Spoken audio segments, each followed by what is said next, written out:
Hello guys, my name's Em, welcome back to the channel. Please like and subscribe and blah blah blah blah blah. Let's start the video. So today I will be talking about a new band called Son of Sam from Sweden. This band rose from the ashes of Rimfrost, one of my most beloved bands. Until recently they split up following their 2019 classic Expedition Darkness. Regarding Rimfrost, to be honest with you, they deserve a video of their own. In my opinion, they're one of the best Swedish bands ever, but more of that another time. So, regarding Son of Sam, they're a mix of trad and many other influences, really. In their own terms, they're Swedish fat metal. Their debut album, And the Monster Awoke, came out of nowhere this year in 2021, and it really is just a solid album with some absolutely some crushing riffs. Riffage. Admittedly, the album took a while to grow on me, as their father band Rimfrost has some of my favourite albums within this vast and confusing genre that is metal, let alone black metal. Satan. However, after a few listens, it definitely has grown on me, and it's why I've decided to mention it. Every time I give it a spin, it just gets better and better. And there are some super catchy parts of the songs, especially Gods of the North. Gods in the North, sorry. Love that track.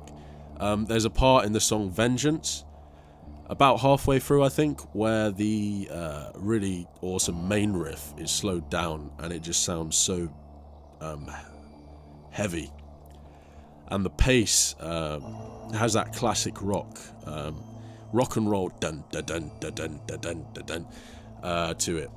You know what I mean. It's one of the most memorable parts of the album for me personally. You can hear this even more in their previous band Rimfrost, which plays metal heavily influenced by the black and roll style of bands such as Immortal.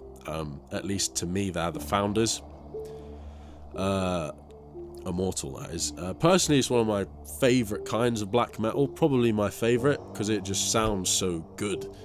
Anyway, regarding the production of this album, it sounds huge. The bass tone is fat with a P-H-A-T. Clanky like Steve Harris sound.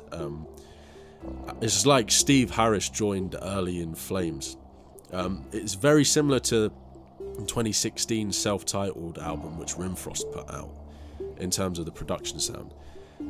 Because this band has fewer members, the instruments really stand out, even with the subtle layers of synth now and again you hear perk up. Really, you do tend to find this with smaller lineups, that the sound is just a lot chunkier, and combining this with the amazing production work and mixing, all the songs just sound absolutely huge. It also sounds, it's not too polished, if that makes sense. I think all of the takes are great, and they're well recorded, but it maintains its integrity as being kind of raw and balls to the wall.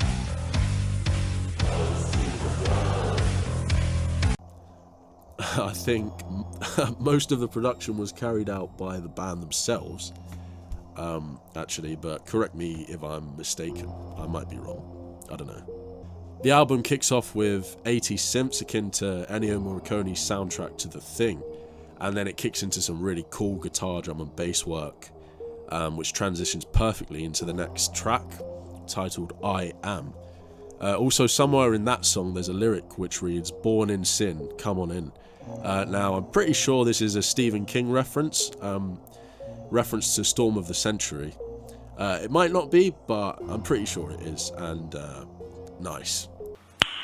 Nice. According to the band's Metal Archives, the material was written by the two members Throlov and Tobias. Although, for their live lineup, they have recruited ex-Rimfrost members such as Raven, I don't know. The album is a perfect mix of trad metal and fat Swedish melodic metal, and as I said earlier, it really does grow on you the more you listen to it. You can hear influences ranging all the way from early At the Gates to Maiden, and even a little Bathory in there. All in all, this album's a great listen. Recommend it to anyone who likes, well, good heavy metal.